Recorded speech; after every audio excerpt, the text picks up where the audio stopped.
Hi, everyone. Welcome to the Awakening Educator. I'm Susan Andrian, I'm Megan Sweet. and today we are super excited to have Dana Goodier here. Dana is a podcaster and has a podcast called Teaching from the Trenches. Do you want to introduce yourself, Dana? Sure. Yeah, my podcast is called Out of the Trenches, and it's been out for about a year.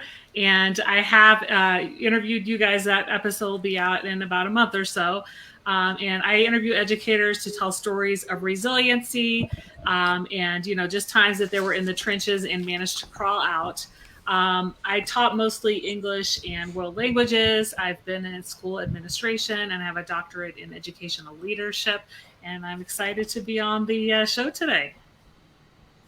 Super excited to have you here, Dana. And I think, I'd love to hear more about what inspired you to come up with that show in particular. Like why that theme around education out of the trenches.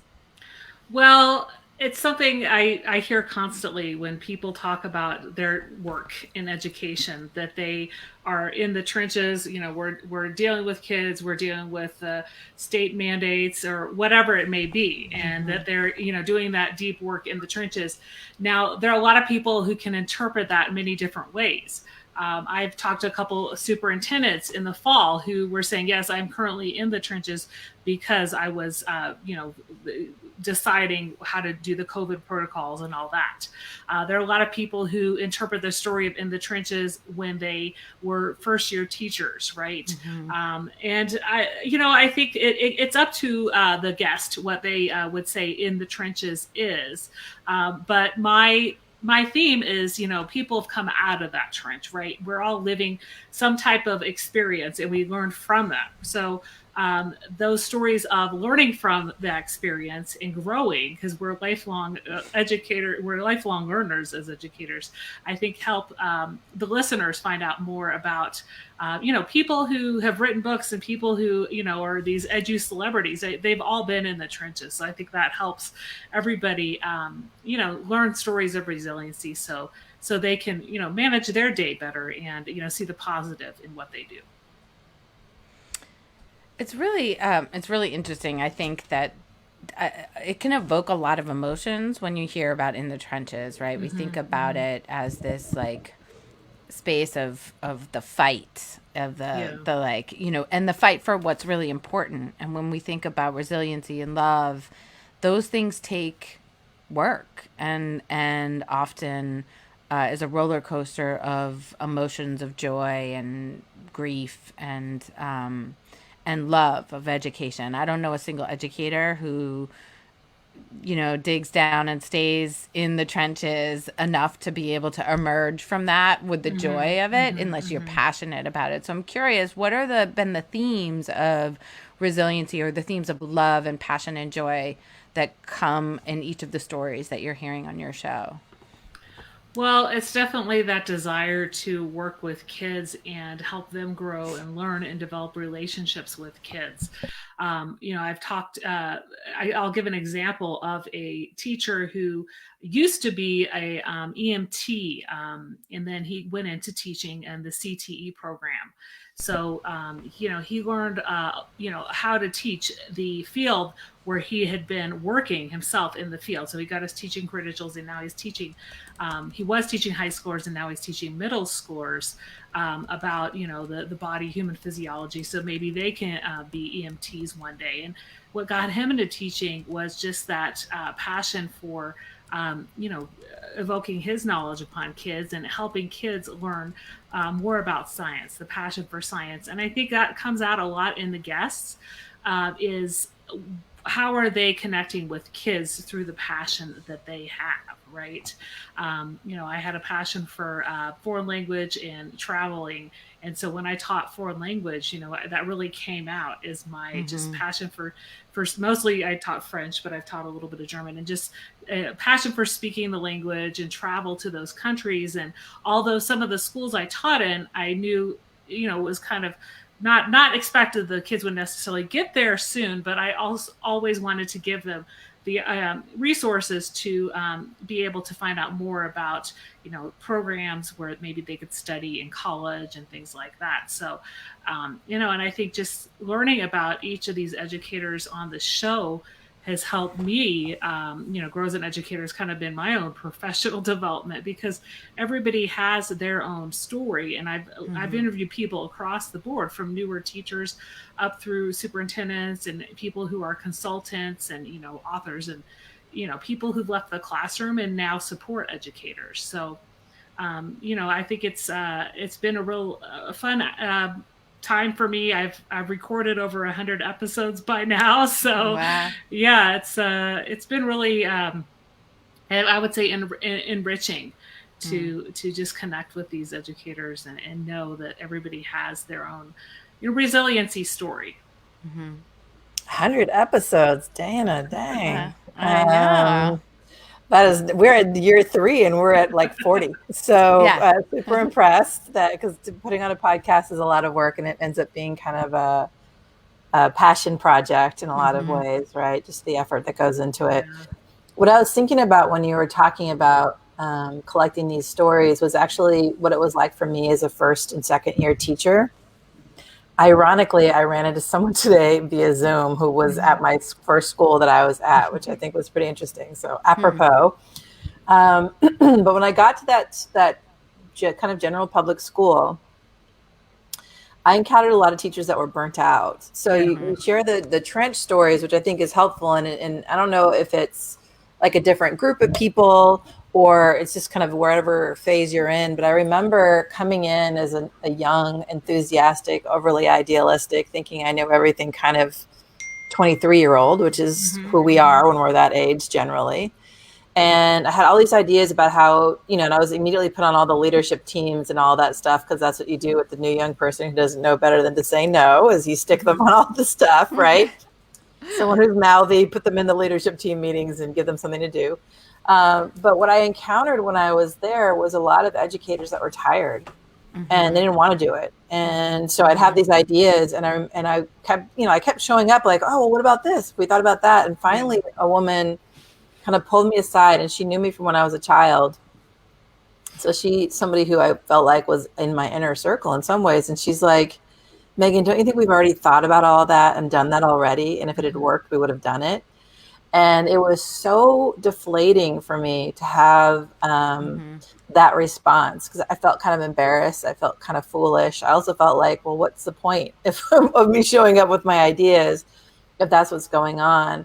So I wonder, from your perspective, both in doing your podcast and in your experience as a school administrator and in education for so long, do you think there's a difference between being in the trenches and being burned out? And how do you differentiate between those?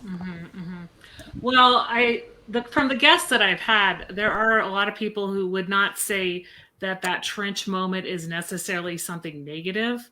There are some people that say, I'm working with kids, I'm working with families, I'm in the trenches, but that's something they're passionate about. So I have talked to people who were burnt out, who are now supporting educators who were burnt out, and, more so now, obviously, this past school year. But I think from my experience, looking back and, as a newer teacher, I think a lot of newer teachers lack the support that they need, right? There are some schools that have that mentor program going, or, it's more, I would say it's more an official mentor program than something that's actually really practiced, because it can be on paper and the person can, get that stipend or whatnot. But you're making that transition, right, from your student teaching to the first school you're at, and it's kind of, you're thrown in the fire, I would say. I mean, my own story is, I had done my student teaching at IB schools, right, and so they were like the magnet schools in the area. And then I finished that at the end of a semester, the fall semester. So when I'd gotten my teaching degree done, I just subbed for a semester, and then I decided to go to Canada for 2 years, and I tried to pursue a doctorate, and I didn't complete that one, but I completed one years later. But so those 2 years I was in Canada, I was teaching adults.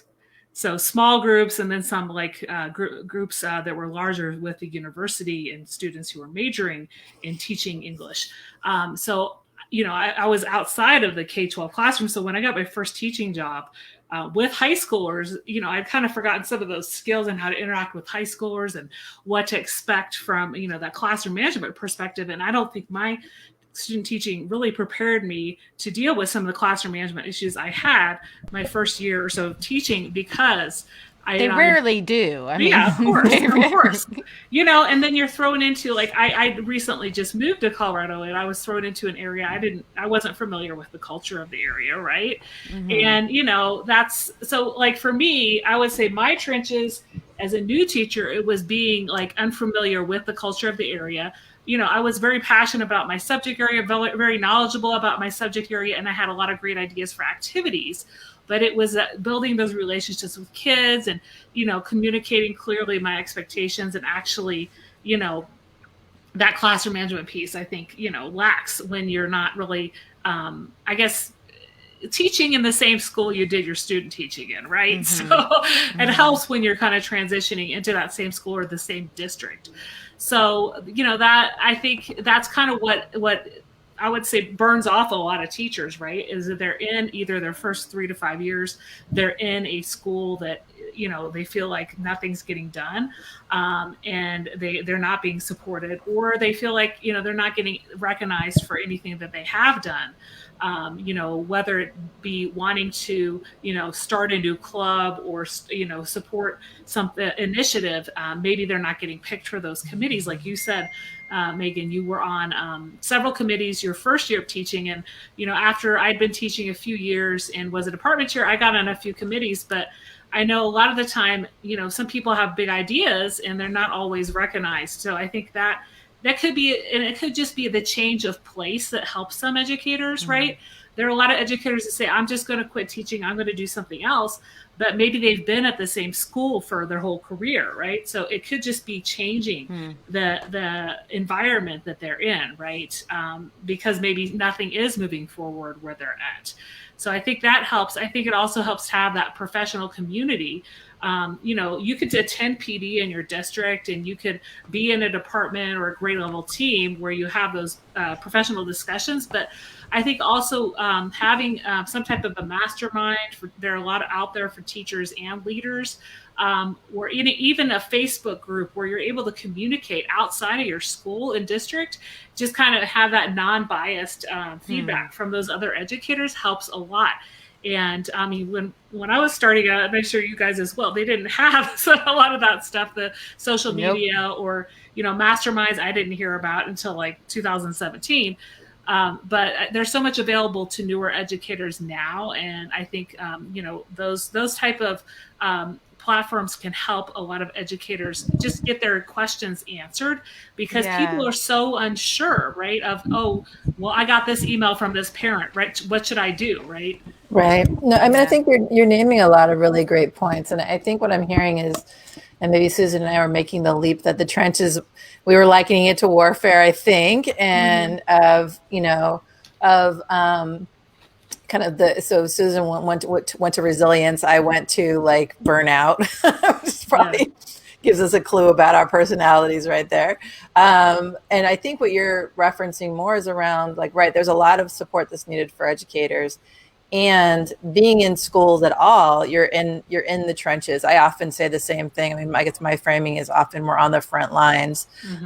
And I share that to name that when you're an educator, you're on. You don't get to pick and choose your kids. You don't get to pick and choose your schools often.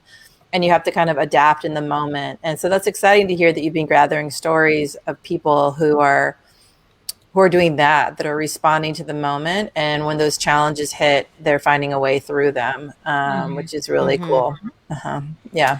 Well, we are up on our first break. And so we're going to pause here for a quick, on Facebook, it'll just be a very quick, you won't see us for a second, and then we'll be back. So I am going to, there we go. I'm just going to do this real quick.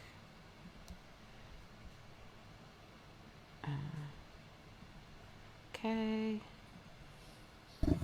All right, welcome back. And we've moved around. We've shifted around the screen. So, before Musical we went, chairs. I know, musical chairs. The Awakening Educator has moved to this new platform called Streamyard, and so we're learning and checking things out. So that we can hope to have more engagement from our audience. And so we really encourage you to comment wherever you're watching us, if you're on YouTube or Facebook or in our Facebook group. When you comment, we can share that across our platform. So we're super excited to be bringing our community closer together in conversation. And today is such an important conversation because I think, as Megan was saying before we went out, thinking about the trenches from both the end of the resiliency building aspect of it, as well as the potential for burnout. And I'll often talk about the ethical responsibility for self-care and the need for self-care. And I'm curious about how this year in particular, when we think about the trenches and how many of us really experienced like kind of an overwhelming shift in learning and growing. And I mean, many teachers who have been teaching for 20, 30 years had to completely change their practice, and sort of all of a sudden where you feel really confident and really confident in your practice and your instructional skills, none of those translated into the new environment. And then you might have young, newer teachers who are really tech savvy, who were much more comfortable with things. So it sort of kind of had a playing field that was swapped or different. And I'm wondering if part of your process in opening up the podcast this year was, why is it important for us to share these stories of both the resiliency aspect to it and the burnout potential? Like, why do we want to share these stories? Why is it really important for us to share across? Well, as I mentioned a little bit while ago, it's learning from those other people, right?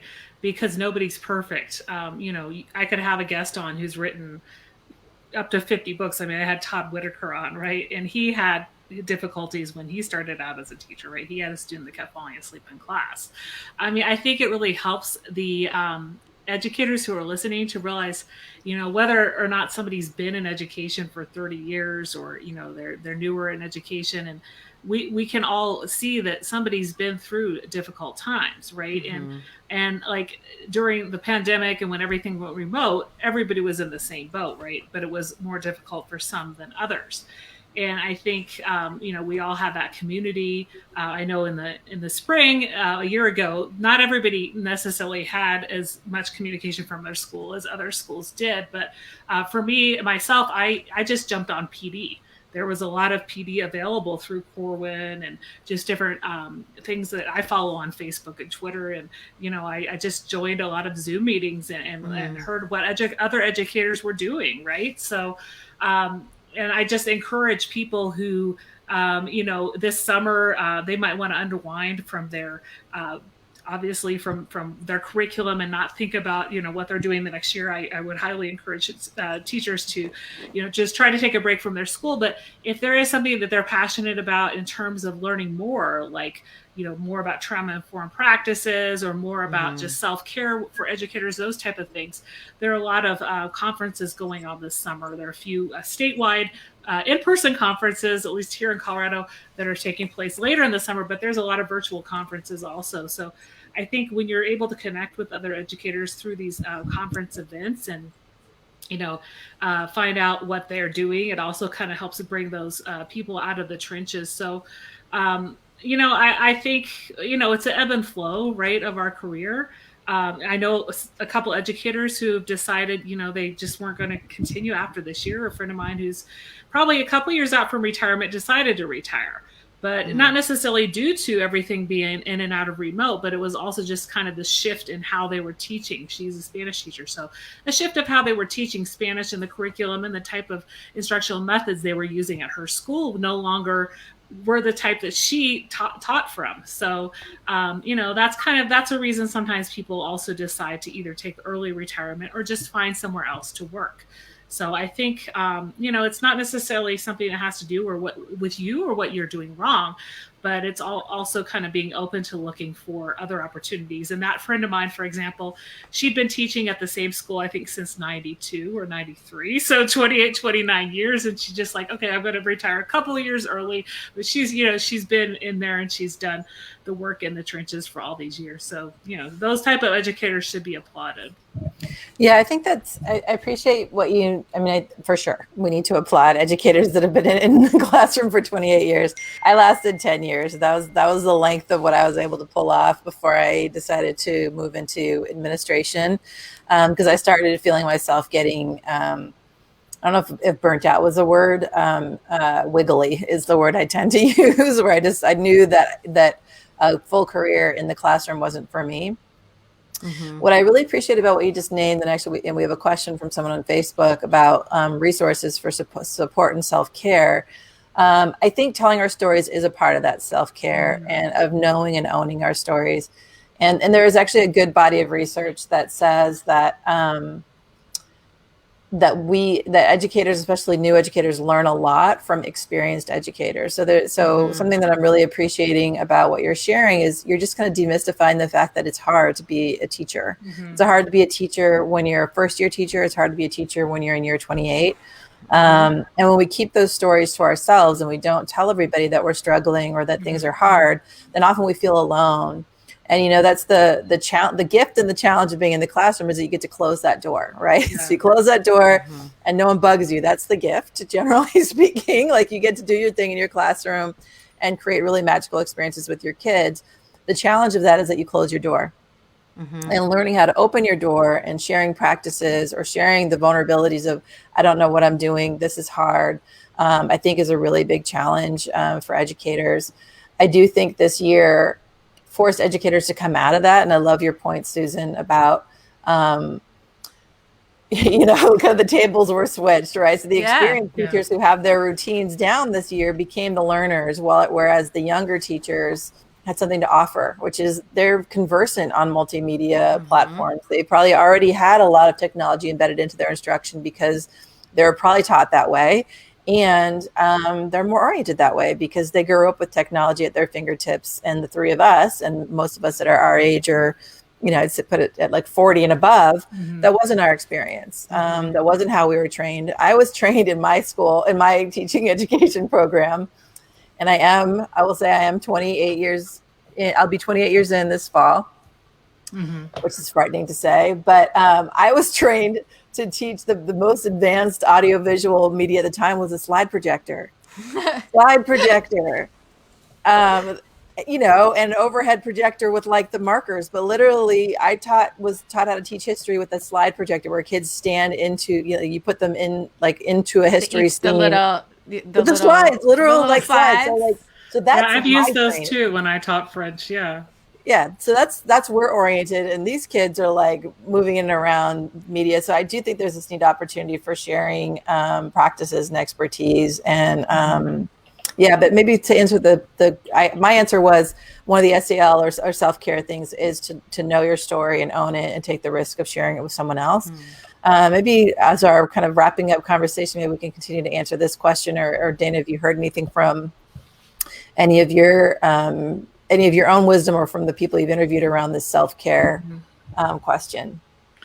Well, a couple of the people I've interviewed, I'll go ahead and give those names. Amber Harper is Burned In Educator.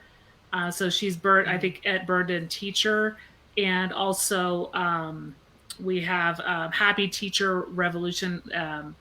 There's Dana Thomas, so it's Happy Teacher Rev on Twitter. So both of them work with, they've left the classroom, but they're working with educators in discovering more self-care. They have some type of teacher masterminds. They have resources online. I did put some links in the chat on Facebook for a couple of I did a workshop yesterday, and there were a few resources from there. And also, a lot of educators don't know that the Calm app is free if you're an educator. So you get all all their resources on there. And, I think doing a daily meditation for 10 minutes helps a lot to start out the day. But, I think the most important thing for self-care is just have some type of routine. Either it's that meditation or, you're working out at a certain time. A lot of teachers, especially when everything was remote, don't know when to, let go, of work. They stay there for, hours on end, and they just, there's always paperwork to do, or even leaders. There's always something that comes up. But if you have that hard stop time, and the fact that you're not going to check your email, your work email in the weekend, and also, having that self-care, like for me, it's also getting outside, right? Right. Making sure at least a 10-minute walk. It could be around the school track, right? And so getting fresh air always helps as well. So, I think that's a great point that, you can really demystify. I think self-care becomes this really hard thing. Mm-hmm. I often say that, people are like, self-care has to be, I need to go and get a manicure or pedicure, and that's cool. Or I need to do something else, but really it's actually choosing to actively take care of yourself, in any way. And I love your examples because they're very simple, easy, actionable ones, which is right at lunch, walk around the track. Kids aren't there at lunch because everyone's at lunch. Mm-hmm. You get to exercise a little bit instead of sitting in your classroom grading papers. Go out. I talk about the same thing, like, at home, spend 5 extra minutes in the bathroom just to get some private and alone space. If that's the only place you can do it, cool. Like, it doesn't really matter. Yeah, I think you're bringing up an important point, Megan, too, is it's really individual. And so what's going to feel self-care to me is not going to feel self-care to somebody else. That might feel off, like getting up at 5:30 and working out might feel awful to one person, but for the other, that they need it to. That was pre-pandemic for me, getting up at 5:30. That's not post-pandemic. I think I need to refine that one. Doesn't get up at 5:30 in the morning. No, not anymore. I got to figure out how to get that early again. But I also am thinking back to some of the shows that we had. We talked with Jacqueline around teacher burnout, and Kelly Knoke from the Teaching Well to talk about mindfulness as a practice for self-care for educators. And then our most recent show, really thinking specifically about BIPOC and Black leaders and their self-care practice. Right.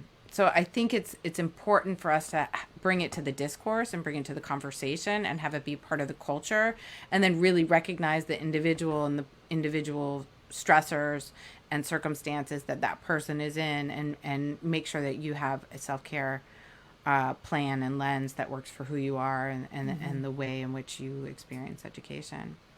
Yeah, that's really true. Dana, this was really great to talk with you today. It was so nice to have you on the show. And can you tell everybody how to find you, how to find your podcast, and ways that they can connect with you? Well, the podcast can be downloaded anywhere you download podcasts. It's Out of the Trenches, and there is a Twitter for the Out of the Trenches, just Out of Trenches PC. I also have that handle on Instagram, and my personal Twitter is at Dana Goodier, and my website is danagoodier.com. Wonderful. And so wonderful. Dana, you're welcome to hang out with us. We're introducing our new next, our spot, which we've added to our podcast, which is Educator Spotlight. We like to educate somebody in the field who's doing something amazing. And so if you would like, you're welcome to hang out. I'm going to send you into the back room while we do this. I'm looking for the language. So the waiting room, I believe it's called. So give me a second. The waiting room. The waiting room. Susan, who'd you pick today? So we have, here, let me see. I got to find my slide deck here. So I'm super excited. I can't talk and I'm not think at the same time because that's too much multitasking. And I hope, there we go. Presents. All right. So Maggie Vasquez is a Chicago Charter School Academy of Global Citizenship, 4th grade teacher, and they had a chance to observe animals and plants close up during her school's 2-night camping trip. And thanks to the school's founder, Helma Wandernar refused to let Vasquez, cerebral palsy stopped her from going on the school's annual trip, even though it meant carrying the 10-year-old on her back for 3 days of hiking. To the top. This special education teacher refuses to leave any student in the dust. So when it came to the school's annual camp, rolled Maggie back during the 3-day hike. Because I really believe that everybody should enjoy it. If you're in a group of 50 students, it's 2 times 25 fourth graders. It's not okay to leave somebody behind. Helma Wardenar has worked with Maggie and her family for years. Maggie has cerebral palsy. She relies on a wheelchair or walker to walk. When the topic of the school's end-of-the-year camping trip came up, the teacher decided she would carry her student. Together with the folks from REI, a popular outdoor retail center, they found this, a freeloader child carrier. Well, the first time we did that, it was a bit clumsy because somebody did not read the manual. But in time, they got it. Wardenar says in total, the carrier and Maggie weighed about 70 pounds.